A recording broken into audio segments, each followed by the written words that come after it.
श्री राम और श्री कृष्ण दोनों ही विष्णु के अवतार माने जाते हैं, लेकिन उनके जीवन और कार्य का उद्देश्य अलग अलग था। श्री राम मर्यादा पुरुषोत्तम के कहे जाते हैं, जबकि श्री कृष्ण को लीला पुरुषोत्तम के रूप में जाना जाता है। इन दोनों अवतारों के समय में उनके कार्य और साधनों में अंतर उनके उद्देश्यों के अनुसार ही था।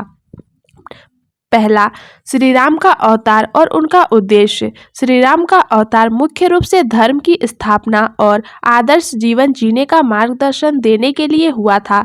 वे एक साधारण मानव के रूप में जीवन जीते हैं और मर्यादा व संयम का पालन करते हुए अपने कर्तव्यों का निर्वहन करते हैं। उनके पास किसी भी प्रकार की दिव्य शक्ति या शस्त्र नहीं था जो मानव जीवन की सीमाओं को लांघता हो।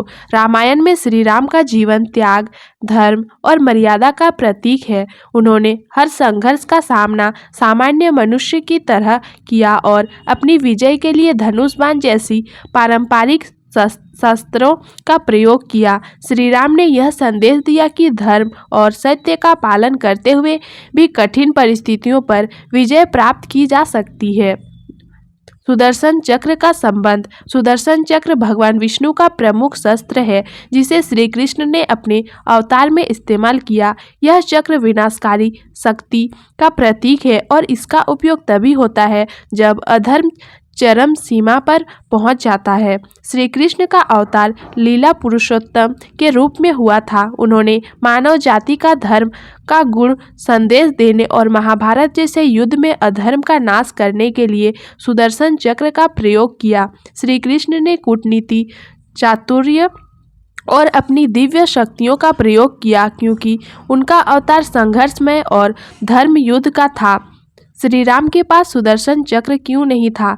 श्री राम का उद्देश्य और स्वभाव उन्हें सुदर्शन चक्र जैसे दिव्य शास्त्र का उपयोग करने की अनुमति नहीं देता था। इसके पीछे कई कारण हो सकते हैं।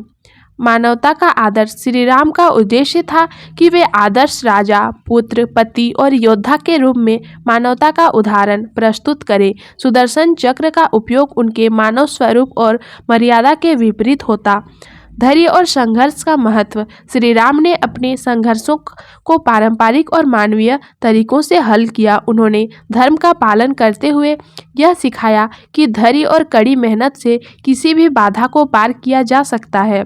युग धर्म का पालन। त्रेता युग में धर्म और मर्यादा का पालन अधिक महत्वपूर्ण था, जबकि द्वापर युग में धर्म को बचाने के लिए शक्ति और चातुर्य का उपयोग अधिक आवश्यक था। राम और कृष्ण के कार्यों में अंतर। त्रेता युग का परिप्रेक्ष्य। त्रेता युग में मर्यादा, संयम और नियमों का पालन अधिक महत्वपूर्ण था। श्री राम ने इन सिद्धांतों का अनुसरण करते हुए एक आदर्श स्थापित किया। द्वापर युग का परिप्रेक्ष्य। द्वापर युग में अधर्म बढ़ चुका था और धर्म की रक्षा के लिए चातुर्य, शक्ति और दैवीय हस्तक्षेप आवश्यक हो गया था। श्री कृष्ण ने सुदर्शन चक्र का प्रयोग अधर्म के नाश के लिए किया। राम का दिव्यता का परित्याग। श्री राम ने अपने अवतार में अपनी दिव्यता को छुपाया और अपने संघर्षों में मानवीय सीमाओं का पालन किया। वे एक आदर्श पुरुष और राजा बनने पर केंद्रित थे, न कि एक दिव्य योद्धा। रावण जैसी बलशाली राक्षस को भी उन्होंने मानव प्रयास और युद्ध कौशल से हराया। श्री राम का संदेश यह था कि धर्म की राह पर चलने वाला मनुष्य किसी भी कठिनाई का सामना कर सकता है। संदेश और शिक्षा। श्री राम और श्री कृष्ण के कार्यों से हमें यह सीखने को मिलता है कि हर परिस्थिति में धर्म और सत्य का पालन करते हुए संघर्ष करना चाहिए। दोनों ने अपने अपने समय में समाज के लिए आदर्श स्थापित किए। श्री राम का जीवन संयम, मर्यादा और त्याग का प्रतीक है। श्री कृष्ण का जीवन धर्म की रक्षा और कूटनीति का प्रतीक है। इसीलिए श्री राम ने सुदर्शन चक्र का उपयोग नहीं किया, क्योंकि उनका उद्देश्य मानव के रूप में जीवन जीकर धर्म का पालन करना था, जबकि श्री कृष्ण ने सुदर्शन चक्र का उपयोग करके धर्म की रक्षा और अधर्म के नाश का कार्य किया।